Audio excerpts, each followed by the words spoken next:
Muy buenas noches, bienvenidos a Biología Sin Fronteras, programa virtual científico-cultural de la Facultad de Ciencias Biológicas para todo el mundo. Es un espacio científico-cultural donde participan destacados estudiantes de esta facultad de los últimos ciclos, y egresados, ya científicos ya ranqueados y profesores. Es una plataforma interesante para aportar, ¿no? Bueno, desde la semana pasada, yo diría desde semanas atrás, es preocupación de parte de Biología Sin Fronteras, algunos temas de cierta relevancia, ¿no? Como es el caso de la diabetes y en particular la metformina, que incluso estaba en algún momento en discusión, ¿no? Aquí está, la semana pasada yo les comenté de que ya hay una cierta atención, ¿no?, al efecto que está teniendo la metformina sobre la vitamina B, en particular sobre B6, pero en B12 ya está bastante conocido que afecta el metabolismo de la vitamina B12. Y entonces la idea ahora era, esta noche nos juntamos con la participación de Samir Chapachayán, un destacado alumno que ha aportado mucho en lo que va del año a Biología Sin Fronteras. Justamente cierra el año con Samir Chapachayán, que hoy ha sido el alumno estrella del programa, ¿no? Que ha apoyado mucho, ¿no? Y esta noche culmina con, yo diría, un broche de oro su participación. Yo voy a hacer a manera de recordar precisar algunas cosas que ya se saben de la diabetes, pero que a veces es bueno recordar para el contexto en que los va a ubicar Samir, ¿no? Bien, acá tenemos, por ejemplo, una parte muy interesante que concierne a la absorción de la glucosa en el intestino, ¿no? Cuando todo lo que comemos, sobre todo cosas ricas en carbohidratos que terminan en glucosa, son absorbidos aquí en el intestino, ¿no? Pero esta absorción se debe, prácticamente esta absorción de glucosa, que es la que más se teme en términos de glucosa, se hace en cotransporte con el sodio. Muchas veces hay incluso ya dieta, ¿no?, en la que se reduce drásticamente el sodio, por decir, en dietas normales, y también se está disminuyendo ahí. Aquí es la ruta de cotransporte de glucosa, ¿no?, con sodio. Luego la glucosa que se va por GLUT2 allá al torrente sanguíneo, y el sodio que se intercambia con el potasio en una relación bastante conocida. Otro aspecto importante es lo que concierne a cómo esta glucosa que ha entrado, ¿no?, y que produce una ligera hiperglicemia postprandial. Esta glucosa justamente es la que va a venir acá, ¿no?, a nivel de células beta pancreáticas. Entra aquí por GLUT y hasta una intensa glucólisis, ¿no? Esta intensa glucólisis produce una elevación de ATP, y este ATP cierra, ¿no?, los canales de potasio, produciendo prácticamente una alteración del equilibrio redox, lo que hace que se abre al canal de calcio y entra calcio, ¿no? Esta entrada de calcio provoca también la salida de calcio que está en el retículo, y esta subida de calcio termina justamente provocando la salida de la insulina. Eso es lo que ocurre en condiciones normales, ¿no? La otra parte también importante de lo que ocurre en lo que estamos conversando, que es los GLUT, ¿no? Los GLUT, sí, generalmente ellos están como guardados, ¿no?, en vesículas, ¿no? Aquí los vemos a los GLUT guardados. Cuando justamente reciben la orden de la insulina, es que estos GLUT se acercan o se aproximan a la membrana plasmática, se funden, y ahí ya empieza ya el ingreso de la glucosa, ¿no? El otro punto es aquí cuando... Vamos a ver, creo que alguien quiere entrar. Un momentito. ¿Alguien quiere entrar? Sí, listo. Estábamos acá, ya.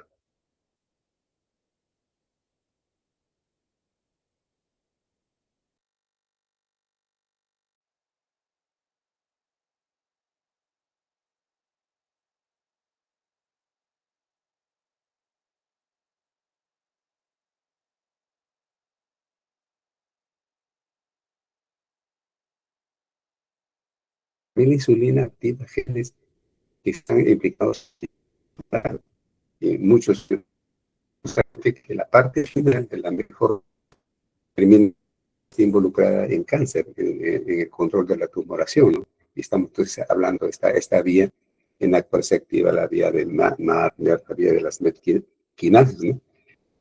Y finalmente aquí un pequeño cuadro resumen de lo que justamente es, un momentito, pueden llamar, a ver, ¿quién será? Así, Lorena, ahí está, listo. Aquí esta es una vía muy importante, lo que generalmente debería ocurrir y no ocurre, ¿no? Aquí un resumen, ¿no? Aquí tenemos el receptor de insulina, la insulina entra, ¿no? Han dicho que provoca que los GLUT vayan a la membrana para justamente el ingreso, ¿no? Como está viendo acá, el ingreso de glucosa. Eso es lo normal, ¿no? Pero ¿qué sucede? Cuando hay la diabetes, aquí se representa, aquí se queda la diabetes tipo 1, esto no funciona. No hay ingreso. Se estaría prácticamente portable, porque acá igual ya no van los glúteos a la membrana, no va a haber absorción o ingreso de glucosa, ¿no? Y entonces empieza a trabajar ya la quema de grasa, ¿no? Que es lo que estamos viendo acá, la movilización de grasa, que también implica, en este caso, la activación por glucagón, que es el que activa esta vía, ¿no? En este contexto es que justamente aparece la metformina, ¿no? Como se puede decir como el, se conoce el golden star de la medicina, ¿no? Aquí tenemos, esta es la metformina, ¿no? Acá. Es importante tener una idea de la estructura de los componentes químicos para ver cómo es su interacción ¿no?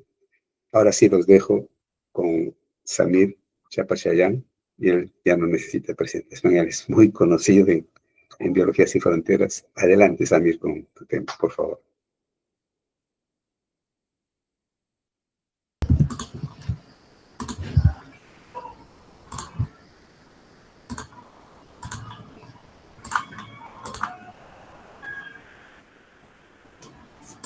Eh, ya, bueno, buenas noches. Eh, para poder, digamos, culminar mi participación por este año y para cerrar Biología Sin Fronteras por este año, vamos a hablar un poco acerca de la metformina y los mecanismos de acción en la diabetes tipo 2. Ya. Empezaremos hablando acerca de la diabetes en general.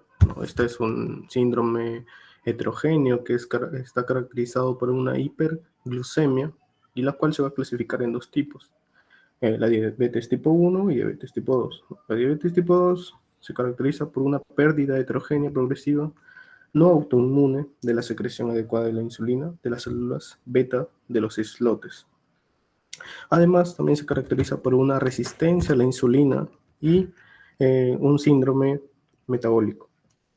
En cuanto a la fisiopatología de la DT2, implica una alteración de la homeostasis de la glucosa, ¿no? En condiciones normales, ¿no? Como ya lo ha venido explicando el doctor Pedro Chimoy, la insulina es secretada por las células beta pancreáticas cuando los niveles de glucosa aumentan.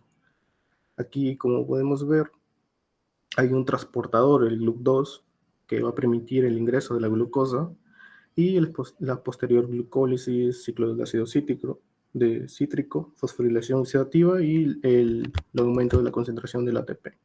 Este ATP lo que va a ocasionar va a cerrar los canales de potasio que van a estar controlados por ATP, lo que va a conllevar a una despolarización de la membrana, ¿no? Esta despolarización va a tener un impacto en los canales de calcio, que van a estar controlados por voltaje. Van a aperturar los canales, van a aumentar las concentraciones de calcio intracelular y además, debido a esta concentración, también el ion va a ser liberado de los retículos endoplasmáticos Y el calcio participa aquí, en este caso, en la liberación de la insulina de las vesículas, ¿no? Los gránulos de insulina, y se va a secretar la insulina, ¿no? Entonces, esto es lo que pasa en condiciones normales. Para... Ya. Entonces, no solo, es decir, en condiciones normales pasa eso, sino que el aumento de la glucosa también, el aumento de la insulina, inhibe la hormona glucagón, que es una molécula directiva para la gluconeogénesis, y suprimiendo así la producción de glucosa en el hígado y los músculos, ¿no? Aquí tenemos un esquema en donde donde vemos qué es lo que pasa cuando hay una dieta rica en carbohidratos. Estimula la producción de insulina, como ya hemos visto. Esta insulina lo que va a hacer es, mediante la fosfatasa, va a activar la ACC. Esta activación de la ACC permite la formación de malonil-CoA. El malonil-CoA, como podemos ver acá, inhibe la carnitina aciltransferasa 1, impidiendo así que los ácidos grasos entren a la matriz mitocondrial cuando los niveles de glucosa en sangre descienden entre comidas. Para ver un esquema más cercano a cómo es que el malonil está implicado aquí, si hacemos un acercamiento aquí a la membrana de la mitocondria, para que los ácidos grasos puedan ingresar a la matriz mitocondrial para que puedan ser reducidas por la beta oxidación, tienen que participar varias moléculas como es la carnitina aciltransferasa 1 y el acil-CoA, ¿no? Este acil-CoA, que es digamos, el intermediario para que los ácidos grasos puedan ingresar a la matriz mitocondrial, por medio de la carnitina, o bueno, la carnitina aciltransferasa, se va a transferir el grupo acil a la carnitina formando el acilcarnitina. El acilcarnitina ya puede ser, ya puede transportarse hacia la matriz por medio de estos transportadores, y aquí se va a liberar el grupo CoA, ¿no? Entonces, cuando ya está en la matriz, se hace la reacción inversa. Se libera la carnitina, el acil se une al grupo CoA formando el acil-CoA, como estaba en el inicio, por medio de la carnitina aciltransferasa. Entonces, ¿por dónde actúa el malonil-CoA? Inhibe aquí la carnitina aciltransferasa 1, impidiendo que los ácidos grasos puedan entrar y se dé la beta oxidación.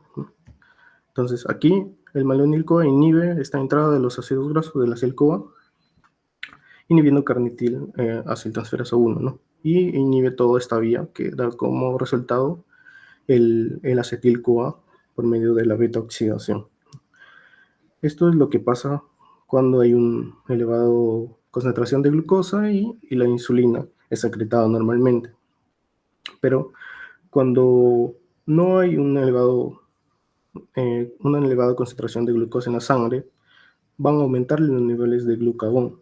El glucagón lo que hace es, por medio de la AMPK, inactiva el ACC, fosforilándola, y por ende las concentraciones de malonil-CoA van a reducirse, y va a haber una disminución progresiva de esta inhibición y una entrada progresiva de los ácidos grasos para la beta oxidación. Además de esto, el glucagón también activa la movilización de los ácidos grasos en el tejido adiposo y empieza a llegar a la sangre un aporte de ácidos grasos. Entonces, como hemos visto, en un estado normal se hace una liberación normal de la glucosa en las células beta pancreáticas, de la insulina. Hay una inhibición del glucagón para que no se reduzcan los ácidos grasos, en este caso por medio de la beta oxidación.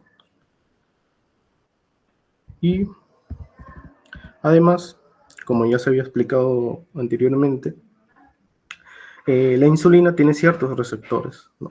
estos receptores van a permitir que estas vesículas que contienen estos transportadores GLUT4, que van a permitir el ingreso de la glucosa, funcionen correctamente, ¿no? Si no hay insulina, en este caso hay una falla en los receptores, hay una resistencia a la insulina, se va a cortar toda esta vía que está implicada en la fundición de estos receptores en la membrana. No se va a entrar la glucosa, no va a ocurrir la glucólisis, no se va a ocurrir la oxidación por el ciclo del ácido cítrico, ni la fosforilación oxidativa, y por ende, los ácidos grasos, que son las alternativas, un combustible alternativo, van a ser oxidados, formando los cuerpos cetónicos, ¿no? Como es el acetoacetato y la beta-hidroxibutirato. Y va a provocar una cetoacidosis. Bien, entonces, en un estado normal, como hemos visto, no hay un daño a nivel pancreático, la insulina se secreta normalmente, la glucosa ingresa a las células para ser oxidada, y los receptores, digamos la insulina, se une a su receptor para que pueda ocurrir esto, ¿no? En la diabetes tipo 1 lo que ocurre es un daño a nivel pancreático. Lo que pasa es que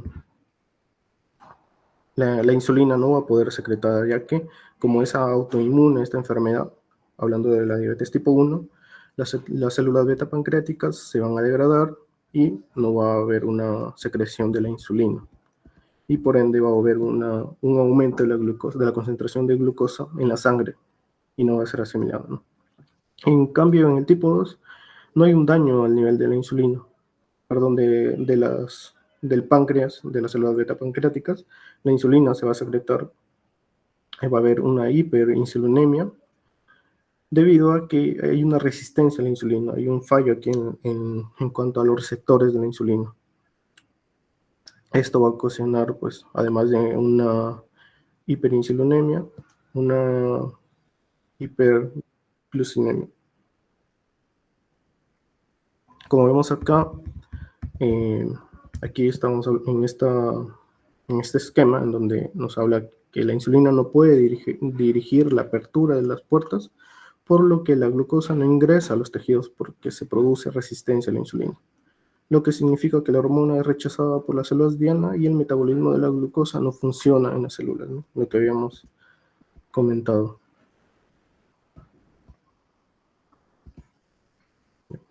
Entonces, en cuanto a las causas de la diabetes tipo 1 y tipo 2, aquí tenemos para la diabetes tipo 1, es una enfermedad autoinmune que destruye las células beta pancreáticas. La tipo 2 se caracteriza por la resistencia a la insulina y una disminución progresiva de su producción. En cuanto a la edad en la que es de aparición, es de infancia o adolescencia y puede presentarse en adultos jóvenes. Y en diabetes tipo 2 generalmente se asocia con el envejecimiento, pero la prevalencia en individuos jóvenes está en aumento. En cuanto a la deficiencia de insulina, que es obsoleta, ¿no? Como hemos visto, al haber un daño a nivel de células pancreáticas, no va a haber producción de insulina. En cambio aquí va a haber una disminución progresiva de la insulina. Esta es autoinmune y la otra es autoinflamatoria. En cuanto a los factores de riesgo, la diabetes tipo 2 tiene que ver con una predisposición genética, factores autoinmunes y ambientales. Y la diabetes tipo 2 está más asociada al estilo de vida, mala alimentación, sedentarismo, obesidad, antecedentes familiares incluso, ¿no?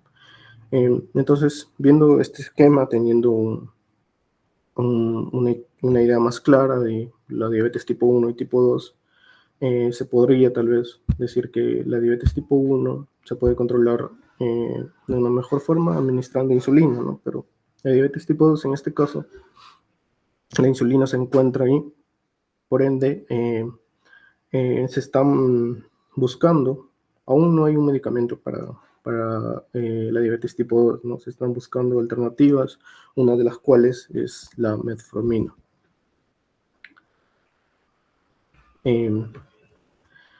Entonces, ya habiendo explicado brevemente acerca de la diabetes, vamos a hablar sobre la metformina. Esta metformina tiene un linaje herbal que se puede rastrear desde el uso de la Galega officinalis. Esta planta herbácea ha tenido un uso antiguamente en el control de los parásitos de las lombrices, en epilepsia, y en 1653 se utilizó para la peste en ciertas zonas de Europa. No fue hasta mediados del siglo XIX en las cuales registros químicos detallaban de que esta planta era rica en guanidina y otros derivados. En 1920 ya se estaban haciendo estudios de que tanto la galeguina y la cintalina, que son derivados de la guanidina, reducían las concentraciones de insulina en sangre en ciertos animales. En 1922, en esa fecha, al fin se sintetizó la metformina por medio de estudios anteriores en los cuales ya habían sintetizado las biguanidinas, que se hace mediante la unión de dos guanidinas, que ya voy a mostrar posteriormente en un cuadro. Y en 1929 ya recién se había registrado el uso de la metformina, o recién se estaba estudiando el uso de la metformina y la eficiencia que tenía en la reducción de la glucosa en sangre, en conejos y perros, por dos estudios independientes publicados en el mismo año, por Heise Taubman y Slota y Satcher. Y en 1949, con el afán de buscar medicamentos antipalúdicos, se llegó a la síntesis de proguanil, que es un tipo de biguanidina también. Este proguanil dio como resultado la síntesis de metformina, pero no para la reducción de glucosa en sangre, sino que como un agente antipalúdico. Luego se formó la metformina y se utilizó, ¿no? Como un agente antipalúdico, y se vio que tenía una eficacia en cuanto al control de una gripe local. Aquí, como ya se ha ido mencionando, ahí está la guanidina, la monoguanidina, que es la galeguina, la diguanidina, la cintanil A, que se han mostrado anteriormente, y aquí están los biguánidos, ¿no? Que se formaron a partir de la unión de dos guanidinas. Está el biguánido, aquí está la metformina, que se caracteriza por dos grupos metilo, la fenformin, la bufromin y la proguanil, ¿no? que se ha mencionado anteriormente como un medicamento antipalúdico.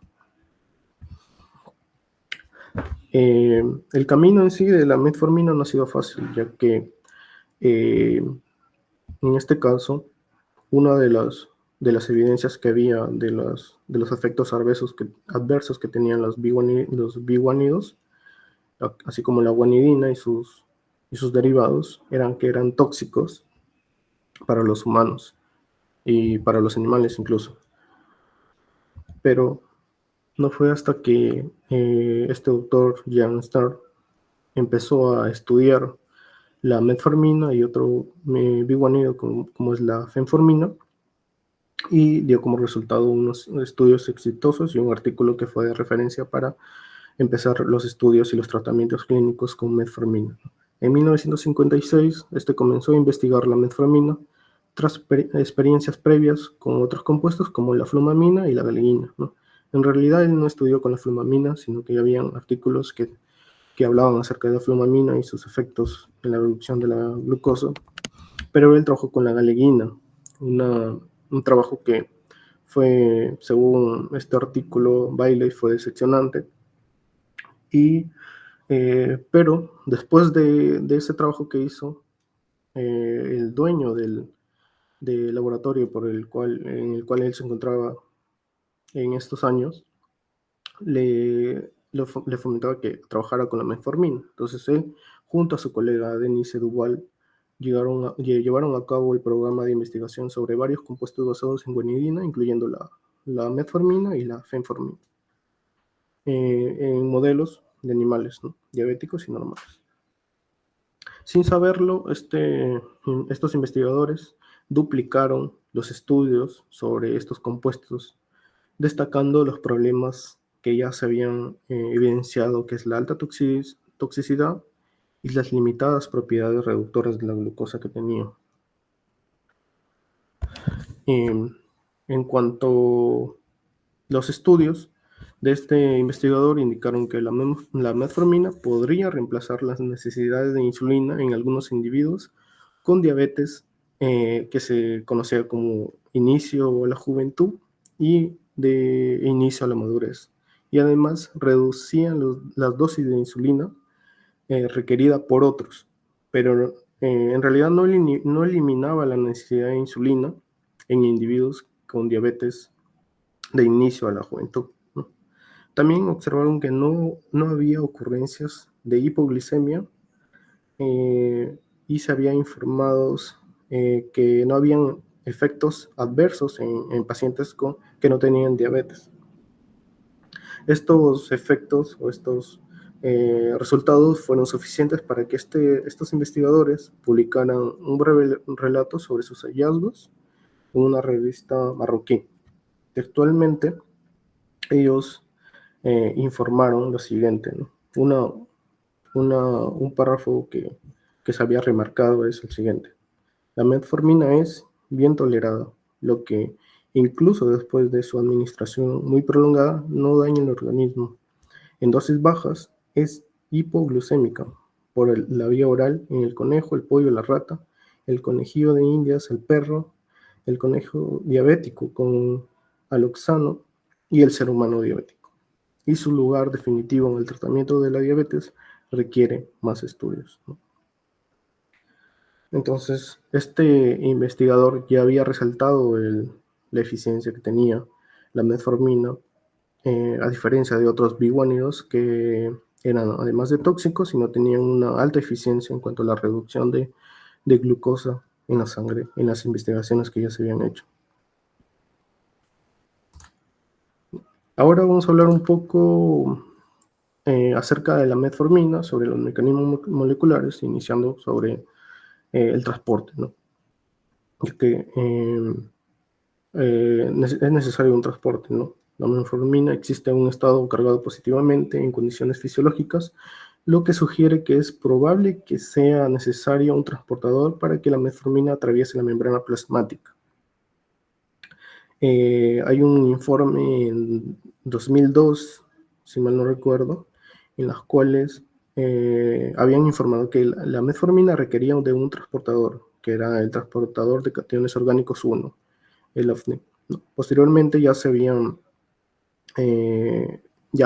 encontrado que la expresión de este transportador junto a OCT2 y MET y APMAN en los órganos del intestino y del hígado y de los riñones coincidía con la distribución de la metformina en los tejidos, ¿no? Esta principalmente se distribuye en los intestinos, en el hígado y en los riñones. Y la expresión de estos era mucho mayor que en los otros tejidos. En cuanto a los intestinos, el transportador que se encuentra aquí es PEMAN, al hígado es el OCT1 y en los riñones OCT2 y MET. En cuanto a los efectos musculares, además de inhibir la gluconeogénesis hepática y la producción de glucosa hepática, también se ha demostrado que la metformina actúa sobre el músculo esquelético para aumentar la captación de glucosa estimulada por insulina. De Fronzo et al. En 1995 encontró que la metformina aumentaba la captación de glucosa tisular estimulada por insulina en todo el cuerpo en pacientes con diabetes de tipo 2, ¿no? Esto también se evidenció en biopsias que tenía de estos tejidos, en las que se encontraron un aumento de la MPK. Además, la actividad y la fosforilación de AMPK tienen mucho que ver con la diabetes tipo 2 que ya se va a detallar más adelante. Isuchi, tres años después de esta investigación, descubrieron que 3 meses de tratamiento con metformina aumentaron la captación periférica de la glucosa estimulada por insulina en un 13%, junto a una reducción de aproximadamente el 20% en la tasa de producción de glucosa hepática, ¿no? El PGH que ya se había mencionado y que se menciona en todos los artículos. Además de estos, nosotros sabemos que hay ciertas moléculas, como son los ARN no codificantes, los ARN largos no codificantes, los microARN, los ARN silenciadores, interferentes, participan en diferentes regulación de vías y que implican la fisiología normal y una alteración en la fisiología de nuestro cuerpo. Esto no es ajeno a la metformina, ya que en un estudio que he realizado en el año 2019 por Takashi, tuvieron o observaron que la metformina redujo las concentraciones de glucosa en el medio y reprimió la expresión del ARN no codificante DRE en los miotubos, ¿no? Estamos hablando del nivel del músculo esquelético, ¿no? Resulta que este microARN lo que está implicado en una captación de GLUT4 en las vesículas y una reducción obviamente de la glucosa, de la absorción de la glucosa. Entonces, un tratamiento con metformina observó que reducía los niveles de este ARN largo, no codificante, y aumentaban las proteínas de transporte de GLUT4, de glucosa. Entonces, hay una implicancia también que tiene que ver con los ARN, e incluso en otros tejidos como es el músculo esquelético, que en otros estudios solo resaltan el hígado, los intestinos, ¿no? Y los riñones, ¿no? Pero hay una relación con otros tejidos. En cuanto a los efectos intestinales, se ha demostrado que la metformina se acumula en el intestino delgado, así como en el hígado y el riñón, que ya se ha mencionado, ¿no? Y debido a la expresión de estos transportadores en estos tejidos, ¿no?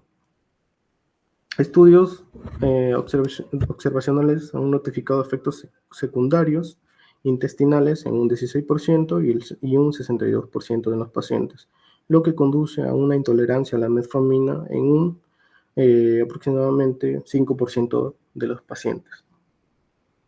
Los efectos beneficiosos que tiene la metformina principalmente tienen que ver con las alteraciones en la composición del microbioma intestinal, ¿no? Otro tema que se ha tocado mucho en este medio, alteraciones en la captación intestinal de la glucosa y secreción de hormonas. Aquí, en cuanto a los efectos intestinales, en primer lugar, tiene un efecto sobre la captación y la absorción de la glucosa. Por un lado, la metformina lo que hace es, aquí inhibe la expresión de SGLT1, lo que es un transportador que ya se ha mencionado, ¿no? Y anteriormente en la exposición por el doctor, que es un transportador de glucosa dependiente de sodio que permite la entrada de glucosa a las células del intestino, ¿no? Entonces, al inhibir a este transportador, va a reducir la glucosa en sangre. Por otro lado, la metformina trasloca también GLUT2, que normalmente se encuentra en la membrana vasolateral, trasloca hacia la membrana apical, ¿no? GLUT2, como se ve acá, permite la entrada de glucosa a la sangre. Al traslocar GLUT2 de la membrana vasolateral a la apical, lo que hace es que la glucosa fluya hacia la luz, ¿no? Hacia el lumen intestinal. Otro de los efectos que tiene esta metmorfina es el aumento de la secreción de GLP-1. La metmorfina promueve la secreción de GLP-1 de las células L mediante el aumento de la expresión de las proteínas de ingreso a la glucosa. También inhibe la activación de DP4, altera las concentraciones del ácido biliares y también las vías de PEN2 y los receptores colinérgicos M3 y los receptores GRP. Lo que hace GLP al unirse a su receptor promueve la formación del AMP cíclico, y esto va a permitir la inhibición del glucagón y la producción o el aumento de la secreción de la insulina, ¿no? Y lo cual tiene un efecto en cuanto a la reducción de la glucosa en sangre, ¿no? Aquí. También hay un efecto. Bueno, esto ya se ha mencionado, ¿no? Sobre los transportadores de las proteínas transportadoras, OPTI, PEMAN, SER. Pero, bueno, se borró la tercera, pero hay un efecto en cuanto a las alteraciones en la microbiota intestinal, que se va a tocar en la siguiente diapositiva, ¿no? Ya.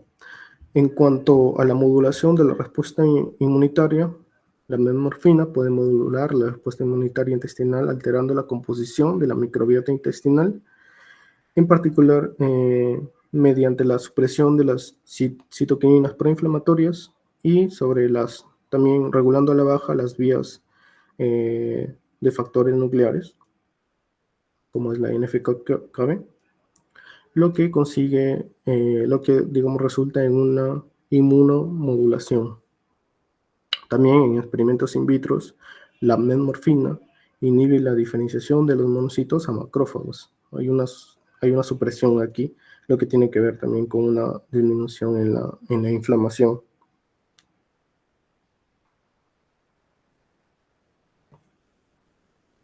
Aquí, tocando el tema de la microbiota, varios estudios de investigaciones con roedores alimentados con una dieta alta en grasa, diferentes modelos de animales de obesidad y diabetes, y pacientes diagnosticados con diabetes tipo 2, han mostrado cambios en la microbiota intestinal causada por la metformina. Aquí podemos ver diferentes estudios en los cuales el aumento y la disminución de ciertos grupos bacterianos.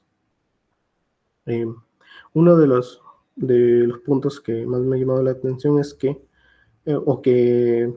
tienen que ver con la afirmación de que la metformina tiene un impacto en la microbiota, es que la diversificación de la microbiota intestinal resultante del tratamiento con metformina se observó después de la administración oral en ratones, un fenómeno que no se replicó con la inyección intraperitoneal, ¿no? Esto está alineado con lo que se está afirmando, ¿no? Que tiene un impacto en el microbioma. También la eliminación de las bacterias intestinales con antibióticos anuló la captación de la metformina para reducir los niveles de glucosa en ratones alimentados con una dieta alta en grasa. Es decir, que la microbiota juega un papel importante en cuanto a la captación de la metformina. Todo está implicado en este caso. Ya. Aquí hablando acerca de la regulación de la glucogénesis hepática, en este caso está regulada mediante diferentes factores: alostéricos, balance redox y la expresión génica. Entonces aquí los ácidos grasos no estratificados reducidos por la lipólisis del tejido adiposo blanco ingresan a beta oxidación, lo cual va a generar pues acetil-CoA, y además activan alostéricamente el piruvato carboxilasa para producir oxalacetato, que este es un intermediario de la gluconeogénesis, ¿no? Ya. En cuanto al glicerol, también liberado por estos ácidos grasos de que tiene que ver con el tejido adiposo blanco, se convierten en dihidroxiacetona fosfato por medio de esta enzima, la GP2, y el cual también es, digamos, intermediario de la gluconogénesis. Además, el NAT oxidado y el NAT reducido tienen que ver en cuanto a la regulación de esta transformación de la DHAP. También, simultáneamente, la conversión del lactato a piruvato por la LDH está inhibida por la relación de estas moléculas. Y la regulación transcripcional, hablando ya de la parte genética, la gluconeogénesis está mediada por estos genes, la PCK1 y la GCIPC. Esta regulación va a estar mediada tanto por la insulina como por el glucagón. La insulina lo que va a hacer es, mediante las vías P1, 3K y el AKT, van a inhibir los factores este factor de transcripción, FOXO1, lo cual permite pues, la expresión de estos genes, ¿no? Al inhibir este factor de transcripción se va a reducir la gluconogénesis. En cambio, el glucagón hace lo contrario, ¿no? Por medio de la liberación de calcio, va a permitir estos complejos, el CRTC2 y junto a CREP y CBP, la expresión de estos genes, ¿no? Que van a dar como resultado la gluconogénesis, ¿no? Tienen efectos inversos estas dos vías.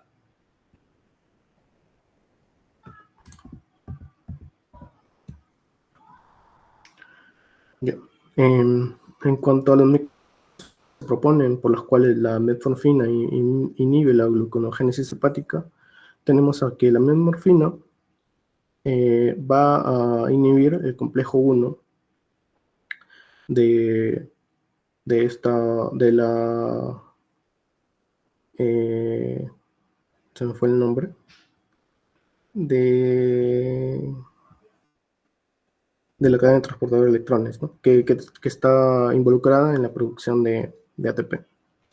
Entonces, al inhibir el complejo 1, lo que va a pasar es que el AMP va a aumentar su concentración. Al aumentar el AMP, lo que va a pasar es que va a aumentar la concentración de AMPK, lo que va a inhibir CRTC2. Este CRTC2 está implicada en la expresión de los genes gluconogénicos que ya hemos visto, ¿no? A su vez, el AMPK va a inhibir la ACC, que ya hemos visto que tiene que ver con la lipogénesis en diapositivas anteriores, por lo cual va a disminuir la lipogénesis y la oxidación de los grasas. A su vez, AMP, aquí en este caso, va a inhibir esta enzima que permite la formación de la fructosa 6-fosfato por la vía del piruvato, ¿no? Que esta tiene que ver mucho con la gluconeogénesis, ya que va a transformar el piruvato a glucosa, y esta es una de las medidas por las cuales la metformina regula la gluconeogénesis hepática. Ya. Pues, también la metformina inhibe la enzima mitocondrial, la GP2, reduciendo la conversión del glicerol 3-fosfato en la DHAP, ¿no? Que es la dihidroxiacetona fosfato, lo que limita la gluconogénesis. Y además, esta inhibición aumenta la relación de NAT que ya hemos visto, que está involucrada en las vías, lo que también inhibe la LDH, ¿no? Que tiene que ver con la formación de lactato piruvato y de piruvato a glucosa, ¿no? Por lo cual aumenta la concentración de lactato. Estas vías esta vía es independiente a la inhibición del complejo 1. Entonces hay varias propuestas que pueden actuar en conjunto que que están involucradas en la inhibición de la gluconeogénesis hepática, como ya estamos viendo. En cuanto a la metformina y su relación con el cáncer, en 2005 un informe asoció el uso de la metformina con una menor incidencia del cáncer. Un estudio en humanos demostró que el tratamiento a corto plazo con metformina suprimía la formación de focos aberrantes de criptas colorectales, que ver con el cáncer colorectal. También el tratamiento con metformina también redujo el marcador de proliferación celular en muestras de biopsias obtenidas de mujeres no diabéticas, pero que tenían cáncer de mama. En estado de resistencia a la insulina, que es uno de los efectos, digamos, globales que tiene la metformina, la acción de esta metformina en el hígado reduce los niveles sistemáticos de glucosa y mejora la hiperinsulinemia, lo cual tiene que ver con los que está asociada con el pronósticos adversos de tipos de cáncer, ya sea de mama, colon, próstata, y como dice acá, tiene efectos sobre el crecimiento y la progresión de los tumores, ¿no? También en cuanto a los efectos directos, la supresión dependiente de LKB1 y la MPK de la vía mTOR, que es la diana mamífera de la rapamicina, es posiblemente el efecto antineoplásico más potente de la metformina, según Pernikova y Corbonitz. Aquí la metformina ingresa a la célula mediante los transportadores OPT1 y bloquea el complejo 1, que como ya hemos visto, de la cadena respiratoria, lo que eleva los niveles de AMP y ATP, ¿no? Lo cual va a activar AMBK por medio de la fosforilación, ¿no? Por medio de LKB1. Esto inhibe mediante AMPK, inhibe este complejo mTOR, pero a diferencia de una inhibición por AMPK, también puede participar en la regulación de mTOR mediante RED1 y la GTPasa de RAG, al inhibir esta GTPasa. En cuanto a la parte transcripcional, ya hemos visto que al fosforilar TOR2 no permite digamos, la unión con CREP fosforilado, lo cual va a inhibir la expresión de PEC y GCP que ya hemos visto anteriormente, ¿no? Que permite la gluconeogénesis. En cuanto a mTOR, mTOR participa en la progresión celular, angiogénesis y la proliferación celular. Al reducir este complejo, tiene que ver mucho con la regulación de las células tumorales, ¿no? Que en principio el control de la angiogénesis, de la progresión celular y de la proliferación es uno de los problemas que se tienen con estos tumores, ¿no? Y bueno, esto sería un poco de la metformina y de su relación con la diabetes tipo 2, incluso con el cáncer. Gracias.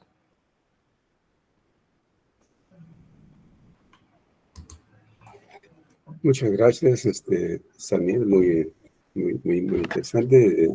Queda abierta la sesión o la sala para que ustedes puedan preguntar alguna aclaración que quieran hacer a Samir.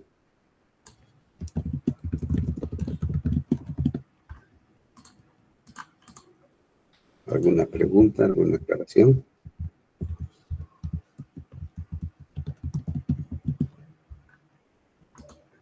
Bueno, mientras elaboran voy a preguntarle a Samir. Son dos cosas que me inquietan cuando leo este asunto de metformina en el asunto de la diabetes que está terminando en cáncer, y aparentemente están involucrando la metformina en muchas cosas de salud, ¿no? También la pérdida de la baja de peso, la pérdida de peso, o sea, controlar la obesidad, ¿no? Si por ahí está el foco. Y la otra que está fuerte, ¿no? Sobre el efecto antitumoral que está teniendo y la perspectiva para cáncer, ¿no? O sea, ¿cómo debemos imaginarnos, o sea, una molécula? O sea, lo que me pregunto es imaginar una molécula que sea tanto efecto como se le dice, ¿no? Que tiene tanto efecto pleiotrópico, ¿no? Esa es una, ¿no? O sea, ¿cómo es poder explicar que sea una molécula o una biomolécula, que es más específico? La primera pregunta. Y la segunda pregunta es que debería, en el orden histórico, debería ser primera. Por la forma como tú lo has presentado, trabajo muy, muy interesante, podría decirse que los primeros que trabajaron con metformin, incluso lo sacaron de la planta, etcétera, eh, eh, prácticamente ha sido un proceso en el cual se ha purificado, o sea, se ha refinado la obtención de formin, porque la metformin desde 1900 y al inicio de 1900 que se empezó a usar, incluso lo usaban más antes, ¿no? Los europeos lo utilizaban más antes también para curar la diabetes. O sea, es la forma como se obtiene la metformin que resulta siendo tóxica, porque tú lo enfatizaste, ¿no? O sea, al inicio se dejó de usar porque era tóxica. Entonces, la pregunta inmediata es, ¿qué fue lo que cambió? Que de repente la metformin no era tóxica, sino pasó a ser una molécula bonita, buena, ¿no? O sea, yo cada cuando repaso esa parte de la historia de la metformin, me quedo con que es el proceso de purificación, de obtención, ¿no? O sea, es la metformin que se está usando, es químicamente pura, un 99% pura, y la otra es también con la que termino mis inquietudes para expresar.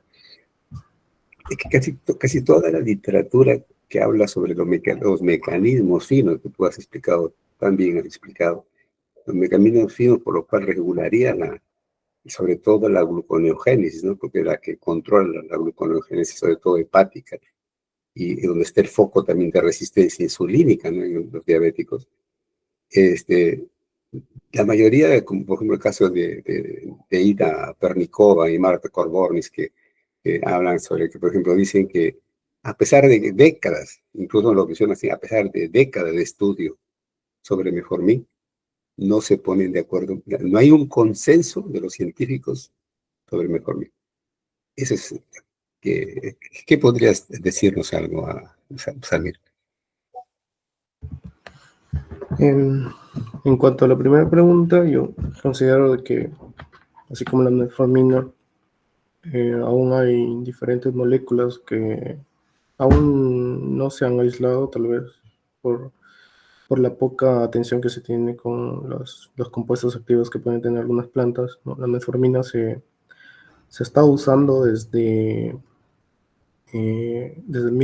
bueno, el registro que se tiene es de 1600 en la peste, pero se tiene, eh, digamos, se ha detallado que se ha utilizado para diferentes enfermedades, incluso la tos, una elevada micciones incluso. Eh, entonces yo considero que así como la metformin, hay muchas más moléculas, ¿no?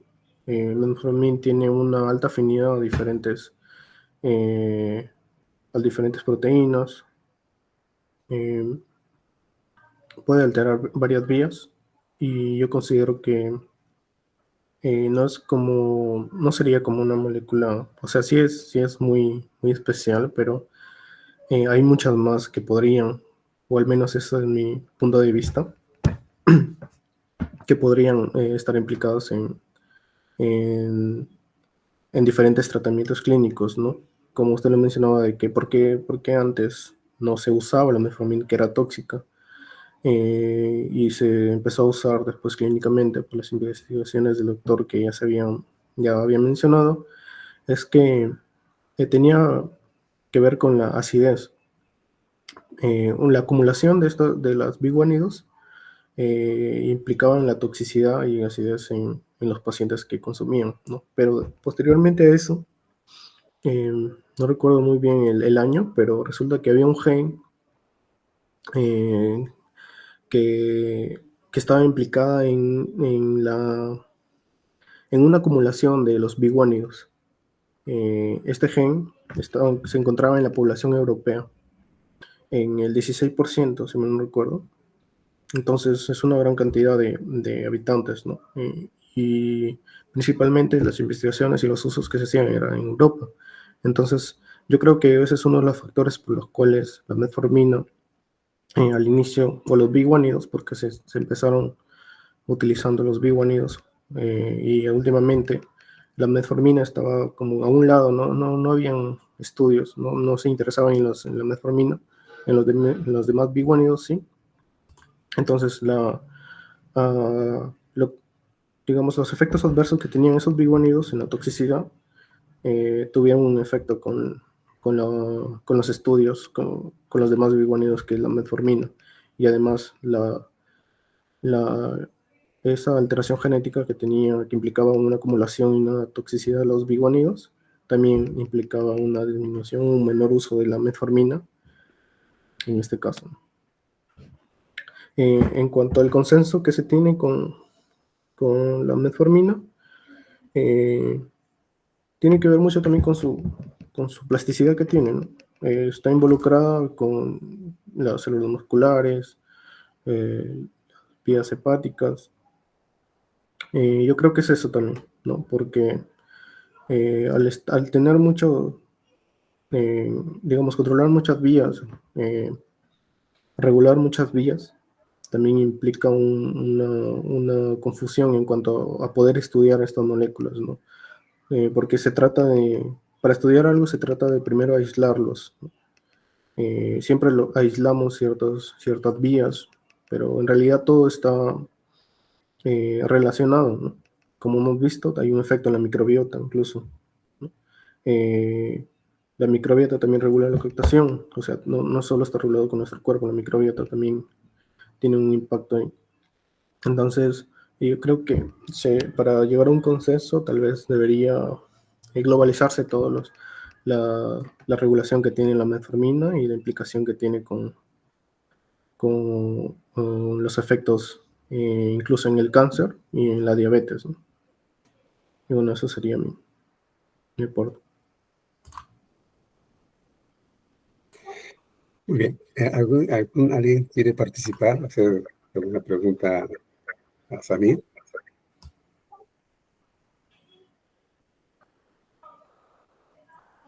Bueno, yo también tengo una última inquietud, Samir. Es que justamente en la literatura que hay sobre Metformin, en toda la literatura científica, en todas las bases de datos fuertes en medicina que hay, se refiere a estudios a largo plazo y sobre Metformin. Pero yo me quedo pensativo porque todo el tratamiento para diabetes es tratamiento crónico, es para pacientes con tratamiento crónico y obviamente es a largo plazo, a larguísimo plazo, ¿no? Pacientes que durante un año van a tomar Metformin, o hay referencias de que el médico lo receta solamente una semana, paran 2 semanas y vuelven a tomar. Yo creo que el paciente diabético tipo 2, desde que empieza a tomar Metformin, que es hasta que el médico lo evalúa, pero obviamente es a largo plazo, ¿no? O sea, un paciente diabético recibe un tratamiento crónico, ¿no? O sea, lo que quiero decir es que me parece un poco medio extraño, ¿no? Que la literatura y sobre todo los editores, o los benditos editores que son tan especiales para aceptar un trabajo para publicarlo, ¿qué diferencia hay entre un largo plazo y un tratamiento crónico, un paciente crónico? Ese es mi inquietud que lógicamente, al final siempre, ¿no? Al final todo este asunto de salud queda entre que el médico, el médico que es el profesional preparado para eso, es el que va a decidir ¿no? Y la idea es que casi todo el tratamiento sobre Metformin, todo, por decir así, la vuelta que se dio al asunto de Metformin, es por la evidencia, y se habla así, ¿no? La evidencia clínica que se tiene de Metformin, que ayuda a bajar el peso, que no compromete por problemas incluso hasta de tranquilidad, de reposo. Por eso yo me quedo siempre con el enigma, ¿no? es una biomolécula muy, muy, muy especial, ¿no? Yo lo que quisiera terminar un poco mi inquietud es que justamente la naturaleza de este compuesto tal vez se remonte a los inicios mismos de la vida, ¿no? O sea, si nosotros empezamos a averiguar el famoso experimento que se hizo ahí con nitrógeno, la chispa de metano, entonces ustedes conocen muy bien ese trabajo de Miller, ¿no? En Ujú. laboratorio. Justamente los primeros compuestos que aparecen son los nitrogenados. Tal vez esta meformina proviene de ese rango, de ese grupo, ¿no? Eso solamente es una especulación. Pero siempre me quedo con esa inquietud, ¿no? ¿Qué diferencia hay entre un tratamiento crónico, un tratamiento a largo plazo? Porque en definitiva, Metformin no tiene nada de corto plazo, ¿no? Bien, ¿alguno de ustedes quiere participar? ¿Alguna pregunta, alguna inquietud? Si no lo hay, entonces agradezco a Samir justamente mi gratitud, mi respeto, mi consideración a uno de los estudiantes destacados de la facultad que aportaba Biología Sin Fronteras muy bien, bastante claro y sobre todo aportado. Y por ello, en nombre del señor decano de la Facultad de Ciencias Biológicas, le doy mi reconocimiento y mi agradecimiento especial a él, a todos ustedes, ¿no? Que apoyan a Biología Sin Fronteras, y también pedirles que ustedes participen, ustedes mismos busquen un tema y lo presenten aquí en Biología Sin Fronteras, que en este momento está llegando a muchas partes del mundo. Muy buenas noches, que tengan un feliz año nuevo, que todo sea prosperidad, éxitos y mucha felicidad. Buenas noches, un agradecimiento también a nuestro amigo, el doctor Jorge Antonio Fopucho, que es el que siempre nos estaba apoyando, alentando, y Biología Sin Fronteras, sin lugar a dudas, que sale por el aporte de él. Muchísimas gracias, buenas noches. Buenas noches, gracias. Feliz año.